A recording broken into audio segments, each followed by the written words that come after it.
મંચ ઉપર બિરાજમાન માનનીય પ્રમુખ સાહેબ શ્રી, માનનીય તૃપ્તિબા, માનનીય ડીવાયએસપી સાહેબ, મંચસ્થ તમામ વડીલો, સમાજના આગેવાનો, મારા યુવાન ભાઈઓ અને નારી શક્તિ, આપ સૌને મારા પ્રણામ અને જય માતાજી. જય માતાજી. હવે લાગ્યું કે મારા ક્ષત્રિય ભાઈઓ અને બહેનો અહીંયા છે. સૌ પ્રથમ આજના શુભ અવસરે અને શુભ કાર્યક્રમે આયોજકશ્રીઓ, યુવાન ભાઈઓ, આપને હૃદયથી આભાર કહેવા માંગુ છું. ટૂંક જ સમયમાં આપે એક ભવ્ય કાર્યક્રમનું આયોજન કર્યું અને ભાવનગરથી પ્રમુખ સાહેબ સાથે સાથે તૃપ્તિબા, મને અને અન્ય અમારા ભાઈઓને આપ અહીંયા લાવ્યા છો અને આપના સમાજ વચ્ચે જગ્યા આપી છે, એ બદલ હું આપનો આભારી છું.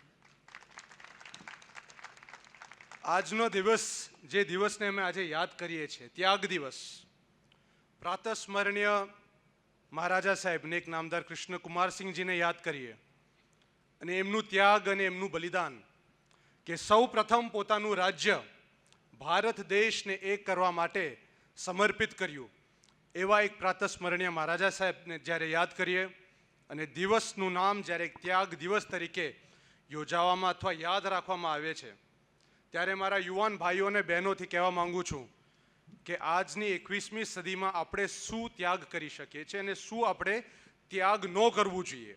ખાસ કરીને એક ક્ષત્રિય તરીકે, ક્ષત્રિય ભાઈઓ અને બહેનો, સ્વાભાવિક છે, આપણું લોહી જે છે ડીએનએમાં જ છે, આપણું ચડતું લોહી છે.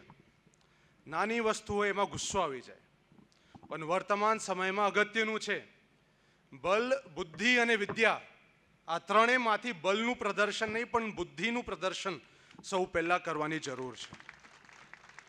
માનનીય ડીવાયએસપી સાહેબ અમારે વચ્ચે છે. કાનૂન અને કાયદો અને સંવિધાન પ્રમાણે ચાલજો.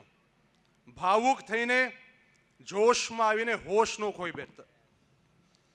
પોતાનું સમાજ, આપ પોતે કયા પરિવારથી આવો છો એ કાયમ યાદ રાખજો અને જીવનમાં એવું કોઈ નિર્ણય ન લેતા જેને લઈને સમાજ ઉપર છાંટા ઉડે.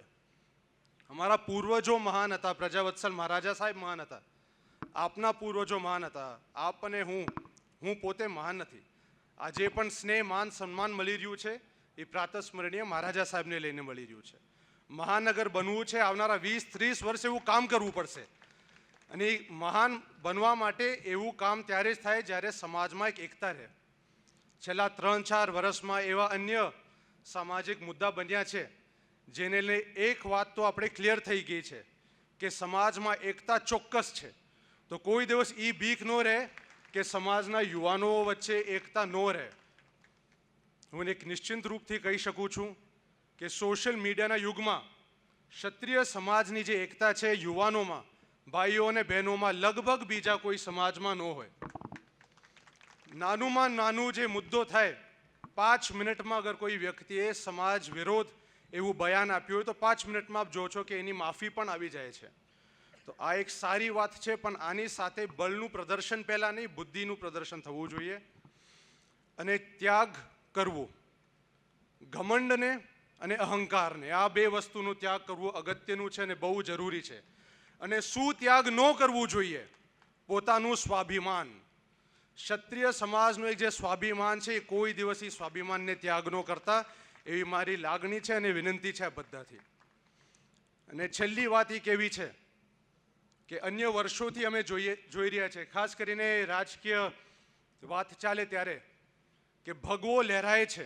ગર્વ છે, મને એક હિન્દુ તરીકે ગર્વ છે કે આ ભગવો લહેરાય છે, પણ કોઈ દિવસ એ ન ભૂલતા કે હજારો વર્ષ માટે આ ભગવાની રક્ષા કેસરિયાએ કરી છે. જય રાજપૂતાના.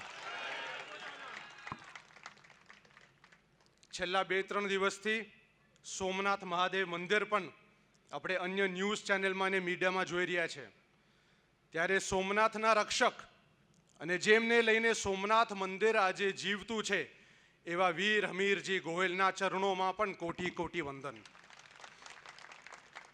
ફરીવાર મેહુલભાઈ અને આપની સમગ્ર ટીમ, 2-3 મહિના પહેલાં આપ જ્યારે ભાવનગર આવ્યા હતા એ બદલ પણ હું આપનો આભારી છું.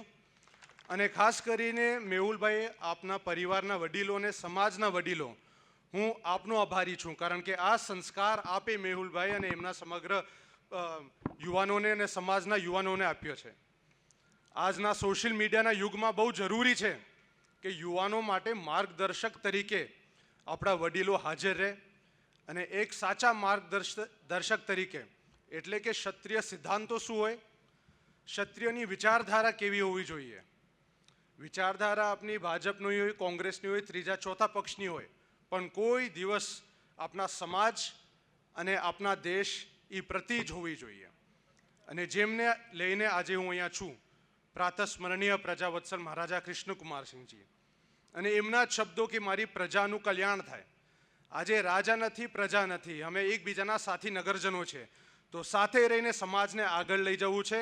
મેહુલભાઈ, આપને અને યુવાન ટીમને ખૂબ ખૂબ અભિનંદન આવા ભવ્ય કાર્યક્રમ રાખવા માટે.